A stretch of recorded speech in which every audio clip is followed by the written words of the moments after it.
अवधूत चिंतन श्री गुरुदेव दत्त श्री स्वामी समर्थ।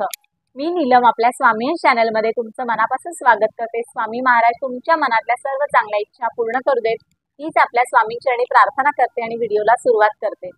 तर आपले स्वामी काय आहेत आणि आपल्या स्वामींनी आपल्या वेळोवेळी प्रचिती दिली आहे। आपण जेव्हा जेव्हा संकटात असतो, जेव्हा जेव्हा आपण एखाद्या दुःखात असतो, त्रासात असतो, त्यावेळी आपल्याला आपण फक्त स्वामींचं नाव घेतो आणि आपले स्वामी त्याच्यातून आपल्याला अलगद बाहेर काढतात। हा, मी असं म्हणणार नाही की आपल्यापर्यंत दुःख पोहोचत नाही, संकट पोहोचत नाही। संकट तर येतच असतं, कारण आपली कर्म आहेत ती आपल्याला भोगायचीच आहेत, त्याचा आपल्याला भोगून संपवायचे। परंतु जर आपण भक्ती केली, स्वामींचं नामस्मरण केलं, स्वामींचं नाव घेतलं, तर त्या दुःखाचा, त्या संकटांचा वेग मात्र नक्कीच कमी होत असतो। तर आता स्वामी काय करतात, स्वामी म्हणजे काय आहेत, हे आपल्याला प्रत्येकजण काही वेळा बघा आपल्या बाजूची जी निगेटिव्ह लोक असतात ते म्हणत असतात, अरे स्वामींचं एवढं करते, स्वामींचं एवढं करतोस तर का तुझ्या मागे एवढी संकट आहे। तर संकट कोणालाच चुकली नाहीयेत, परंतु आपले स्वामी आज आपल्या पाठीशी कायम उभे आहेत, म्हणून आपण त्या संकटातून बाहेर पडतोय। ही अनुभूती, हा अनुभव प्रत्येक स्वामी भक्तांना आला असेल। असाच अनुभव जर तुमच्याकडे जर असेल तर तुम्ही नक्की शेअर करा। मला व्हॉट्सअपला मला पर्सनली मेसेज करा, इन्स्टाला केला तरी चालेल, फेसबुकला करू शकता, तुम्ही यूट्यूबला करू शकता, आपल्या तिन्ही साईडला चॅनल आहे। तुम्हाला जसं जमेल तसं तुम्ही मला पर्सनली मेसेज करा। तो अनुभव जर तुमचं सहमती असेल तर तुमच्या नावासकट, जर नसेल तर मी तुमचं नाव हाईड करून तो अनुभव लोकांपर्यंत शेअर करेन। आपल्याला का अनुभव शेअर करायचा, आपल्याला स्वामींचं का एवढं महिमा सांगायचं आहे, तर आपण जर 4 लोकांना स्वामींविषयी माहिती सांगितली, त्यातील 2 लोकांनी जरी तुमचं ऐकून स्वामींच्या सेवेत आले आणि त्यातल्या एका माणसाला जरी स्वामींचा अनुभव आला, तर जेव्हा तो अनुभव येतो तर त्याच्या नकळत त्याचा जो दुवा आहे तो तुम्हाला मिळतो की अरे बाबा या माणसाने मला सांगितलं आणि मी म्हणून सेवा केली आणि मला आज हे फळ मिळालं। जे माझे इतके वर्ष काम अडकलं होतं, इतके वर्ष मी त्रासात होतो, ते या माणसामुळे बाहेर पडलो। तर त्याचा जो नकळत जो दुवा असेल तो तुम्हाला नक्की लागेल। आणि आपल्याला स्वामींची महती, स्वामींचा प्रसारच आपल्याला करायचा आहे म्हटलं तरी चालेल, कारण आपल्याला स्वामी सेवेचा प्रत्येकाला लाभ घेता यावा यासाठी आपल्याला स्वामी सेवेचा प्रचार करायचा आहे। कारण जो स्वामींचं नाव घेतो, जो स्वामींची सेवा करतो, त्याला स्वामींचा अनुभव नक्कीच येतो। असं कोणीच नसेल, मी तर म्हणते की आज मी स्वामींचं इतकं केलं परंतु मला काही अनुभव नाही आला। आपल्याला एखादा मेवा मिळावा म्हणून आपण स्वामींची सेवा नाही करायची आहे, तर आपल्या पाठीशी स्वामींचा कायम हात राहावा, डोक्यावर कायम आपल्या स्वामींचं छत्र राहावा, यासाठीच आपल्याला स्वामी सेवा करायची आहे। मग त्याच्यासाठी स्वामी कधीच म्हणत नाही की माझे हे उपास तपास कर, माझे ही व्रत वैकल्य कर। स्वामींचं साधं नामस्मरण जरी केलं, श्री स्वामी समर्थ या स्वामींच्या षडाक्षरी मंत्राचा जरी जप केला, तरी सुद्धा आपले स्वामी आपल्या कायम पाठीशी उभे राहतात। कारण नामस्मरण हे एक शस्त्र मानलं जातं। जर तुम्ही कुठल्या दुःखात असाल, कुठलं संकट तुमच्या जवळ येऊ पाहत असेल आणि फक्त स्वामींचा जप केलात, स्वामींचं नामस्मरण जरी केलात, तरी त्या दुःखातून, त्या संकटातून तुम्ही अलगद बाहेर पडत असता। आणि आता मी हे सांगताना प्रत्येक स्वामी भक्ताला आपला अनुभव आठवत असेल, स्वामी कधी आपल्या पाठीशी उभे राहतात, कधी प्रचिती देतात, हे सगळं आपल्याला अनुभव तरळून जात असतील। कारण स्वामी आपल्या कायम पाठीशी असतात। स्वामी भक्ताला कधीच सोडत नाहीत, त्याच्या वाईट काळात त्याच्या पाठीशी कायम उभे असतात, त्याच्या पाठीशी कायम राहून त्याला त्याच्यातून साथ देत असतात, जेणेकरून त्या त्रासाचं, ज्या संकटांचा त्रास, दुःख आहे ते कमी व्हायला मदत होत असते। जर तुम्हाला सुद्धा असा काही स्वामींचा अनुभव आला असेल तर मला पर्सनली मेसेज करा। आपलं इन्स्टा, यूट्यूब आणि फेसबुकवर चॅनल आहे, तर तुम्हाला जसं सोयीस्कर पडेल तसं मला मेसेज करा, आपण स्वामींचा अनुभव लोकांपर्यंत पोहोचवूया। तर अशाच एक हर्षुताई म्हणून आहे, तर त्यांनी मला इन्स्टाला पर्सनल मेसेज केला होता की स्वामींचं नामस्मरण केल्यामुळे त्यांना काय अनुभव आला, तर स्वामी त्यांच्या पाठीशी कायम उभे आहेत। त्या तर म्हणतात स्वामींचं, मी जेव्हापासून स्वामी सेवेत आले आहे, स्वामी माझ्या कायम पाठीशी आहे। तर त्या स्वामींचे गुरुवार करतात, त्या दिवशी सुद्धा संध्याकाळी त्यांनी स्वामींचा गुरुवार केला, स्वामींना नैवेद्य दाखवला, नैवेद्यामध्ये भाजी, भात, पोळी, त्याचबरोबर वरण भात आणि गुलाबजामाचा त्यांनी स्वामींना नैवेद्य दाखवला। स्वामींना नैवेद्य दाखवला आणि त्यांनी जेवायला पानं वाढली। तर त्या आणि त्यांची 5 वर्षाची मुलगी दोघीच घरात होत्या, जेवायला बसत होत्या। त्यांचे मिस्टर काही कामानिमित्त बाहेरगावी गेले होते। जेवायला बसले, ताट वाढलं आणि जशी म्हणाले, त्यांची छोटी मुलगी म्हणायला लागली की आई माझ्या पोटात दुखते। पहिलं तर त्यांना वाटलं की ती नाटकं करते, की तिला जेवायचं नसेल म्हणून ती सांगते पोटात दुखते। तर त्या म्हणाल्या काही नाही झालंय तुला, तू जेवायला बस, आपण जेवूया, मग तुला बरं वाटेल। पण तिच्या कळा ज्या आहेत पोटातल्या खूप वाढायला लागल्या, खूप त्रास व्हायला लागल्या आणि असंही होत होतं की आई मला खरंच जेवायला नाही होतंय, माझ्या खरंच खूप पोटात दुखतंय। मग त्याही घाबरल्या, कारण मिस्टर घरात नव्हते, बाहेरगावी गेले होते। त्यांनी फोन लावायचा सुद्धा खूप प्रयत्न केला मिस्टरांना की आपण हॉस्पिटलमध्ये ऍडमिट करूया किंवा आपण हॉस्पिटलला नेऊया, डॉक्टरांकडे दाखवूया।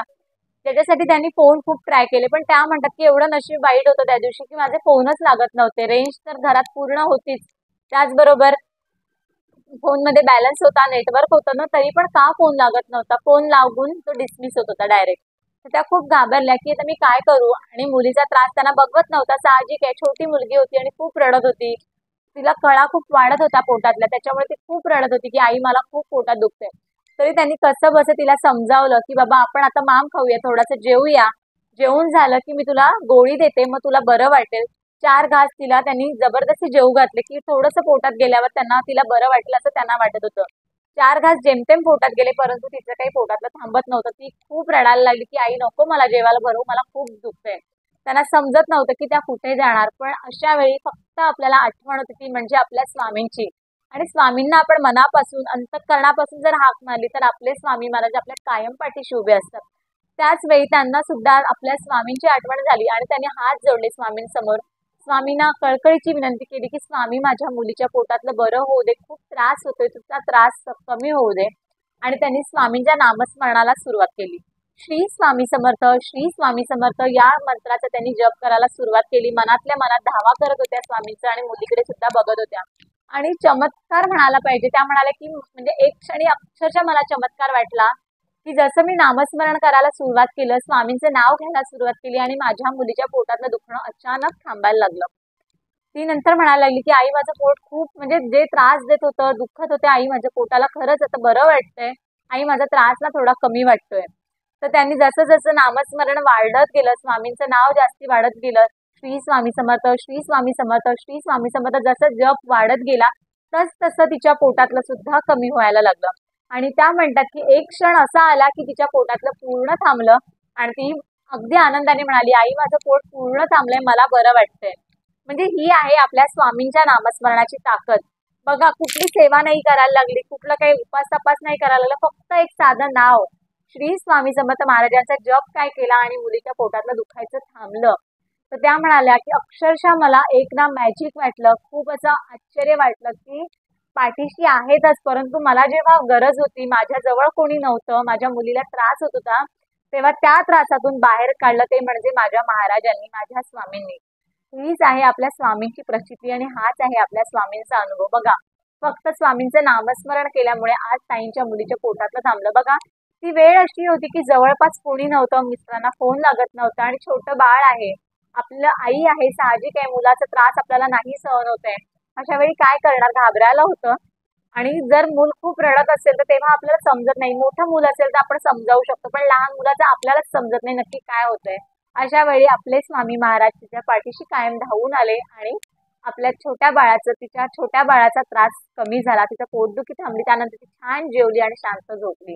हेच आहे आपले स्वामी महाराज आणि हीच आहे स्वामींच्या नामस्मरणाची ताकद. तर मीही तेच सांगेन प्रत्येकाला की जास्तीत जास्त स्वामी महाराजांचं नाव घ्या, जास्तीत जास्त स्वामींची सेवा करा आणि स्वामी महाराज आपल्या कायम पाठीशी उभे राहतील. यासारखं चांगली कर्म करा म्हणजे नक्कीच स्वामी आपल्या संकटात, आपल्या त्रासाला धावून येतील. त्याच्यासाठी आपल्याला पहिलं चांगलं कर्म करायचंय आणि जास्तीत जास्त सेवा करायची.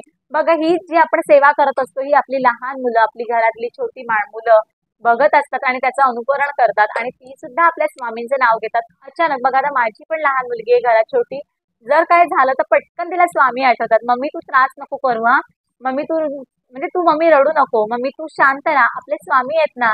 त्याच्यातून आपल्याला नक्की बाहेर काढेल. हा जो विश्वास आहे तोच विश्वास आपल्या सेवेतून किंवा आपण जे काय करतो चांगल्या गोष्टी, तो विश्वास ते बघूनच त्या मुलांच्या मनात उत्पन्न होत असतो.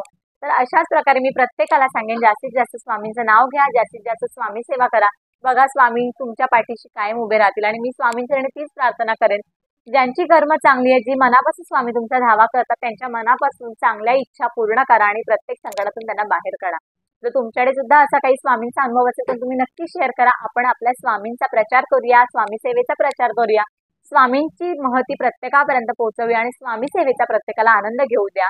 हीच तुमच्या चरणी हीच मी तुम्हाला विनंती करते. तर व्हिडिओ इथेच थांबवते. आता पुन्हा भेटूया असं छान एका विषयावरती बोलण्यासाठी. तोपर्यंत धन्यवाद. स्वामी समर्थांचं नाव घेऊया. व्हिडिओवरती चॅनेलला जर नवीन असाल तर चॅनेलला सबस्क्राईब करा. व्हिडिओ आवडला असेल तर व्हिडिओला लाईक करा, शेअर करा, कमेंट करा. तर व्हिडिओ इथेच थांबवते. धन्यवाद. श्री स्वामी समर्थ.